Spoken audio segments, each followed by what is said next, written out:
For most people, a strand of hair is just that, a strand. But for Jordan, each strand carried tension, relief, and guilt. What began as nervous pulling in childhood became a ritual, a secret, and eventually a prison. Behind closed doors, hair collected on the floor like silent evidence of battles fought and lost. Today, Jordan takes the first step, not just to stop pulling, but to face the shame that's been hiding underneath. This conversation is a fictional dramatization. Always seek the advice of qualified medical professionals. Jordan sits out of vanity mirror. Just one more. I'll stop after 1 inch. He says, if I don't pull, the tension won't go away. Just one more. Just one. Relief washes over his face, then instant regret. His brother Alex, entering, exclaims, Jordan, your scalp, it's raw again. Jordan snaps. Don't touch me. It's fine.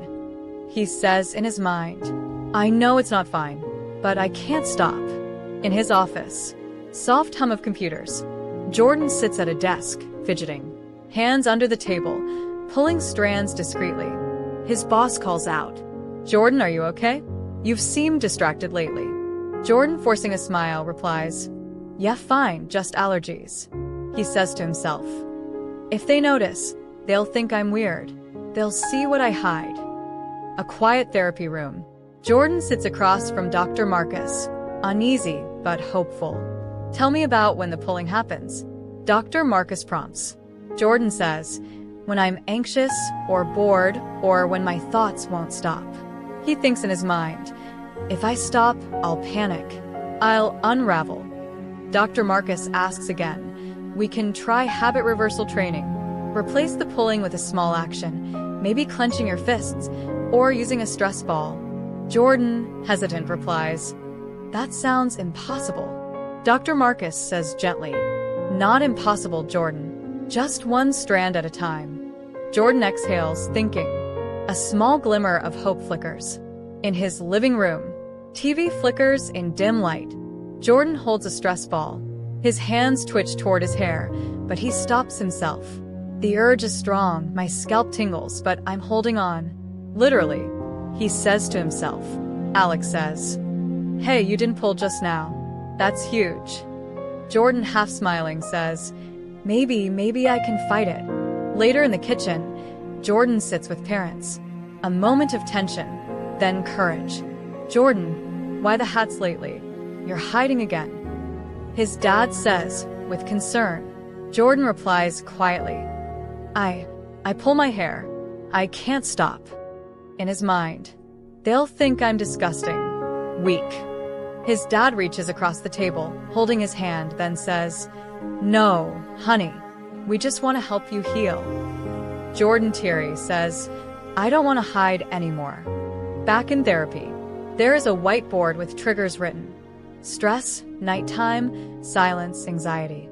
Dr. Marcus says, awareness is key. Let's track what sparks the urge, time, emotion, place. Jordan replies, nights. When I'm alone, when I'm stressed, he thinks, if I can predict it, maybe I can stop it before it starts. He circles nighttime on the board, determination in his eyes. Later in Jordan's room, his phone buzzes. A message from his friend, Sam. The text reads, we're going out tonight, come with us? Jordan hesitates in front of the mirror, adjusting his beanie. He thinks, they'll stare at my bald spots. They'll laugh. On his way to the cafe, Sam smiles and hugs him. Sam says, we don't care about your hair. We care about you. Jordan, smiling faintly, replies, okay, I'll stay for a bit. Therapy room again. Jordan looks down, ashamed. Dr. Marcus asks, how was your week? Jordan replies, good, but I relapsed last night. Pulled for an hour. He thinks, I failed again. I'll never be free. Dr. Marcus says, relapse isn't failure, it's feedback. Let's figure out what triggered it and plan for next time. Jordan breathes deeply. Okay, one strand at a time. He smiles faintly, not in triumph, but in courage. What began as silent control turned into self-understanding. Trichotillomania doesn't define Jordan. It revealed his strength. Recovery isn't about perfection. It's about patience, compassion, and choosing to keep trying, because healing is always worth the pull. If you or someone you know is struggling, you do not have to carry it alone. Visit our website to book a session and take the first step towards healing.